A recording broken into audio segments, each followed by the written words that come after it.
Pacific is the chosen proving ground for the United States H-bomb experiment, here amid vast ocean spaces far from human habitation. The American ship Estes was one of those engaged in Operation Ivy, the first hydrogen bomb explosion, which is to be conducted from that black shed. The scene is Eniwetok Atoll, a remote chain of coral islands about to take the shattering impact of the colossal detonation. Elutalab Island was the actual site, and around the shed which housed the H-bomb weapon, all sorts of measuring devices were set up. The recording of information was, of course, a vital part of the operation.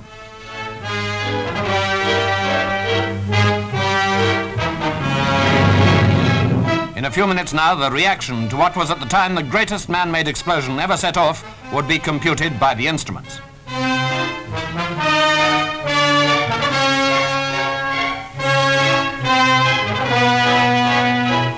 Now listen to an American spokesman on the spot. In less than a minute, you will see the most powerful explosion ever witnessed by human eyes. The blast will come out of the horizon just about there. And this is the significance of the moment. This is the first full-scale test of a hydrogen device. If the reaction goes, we're in the thermonuclear era.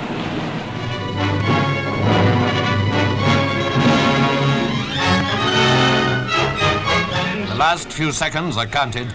8, 7, 6, 4, 3, 2, 1.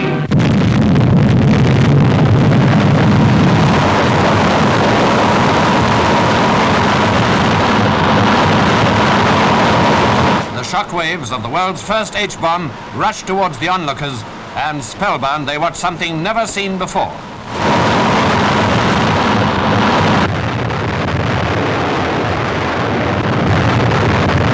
Fantastic in its form and in its power, a frantic addition to the arsenal of arms.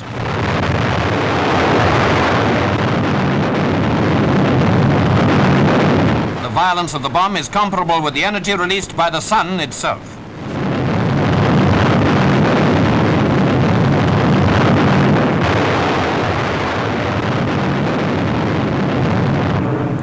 Later, a helicopter flew over, and the pilot found that the island had completely disappeared. Nothing there but water and a deep crater.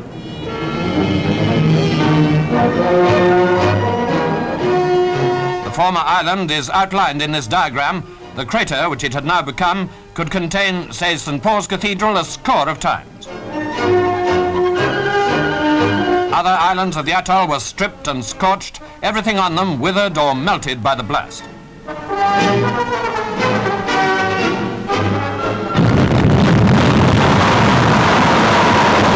Here's another comparison. The explosion measured about 3¼ miles in diameter. That's how it could strike in New York, the Empire State Building in the center.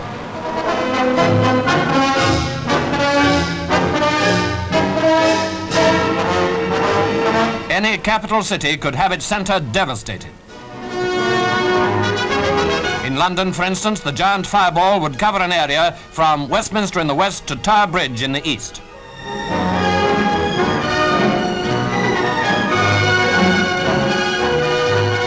Here's the cloud at its maximum 10 minutes after the explosion. Annihilation was reckoned to be complete within a radius of 3 miles.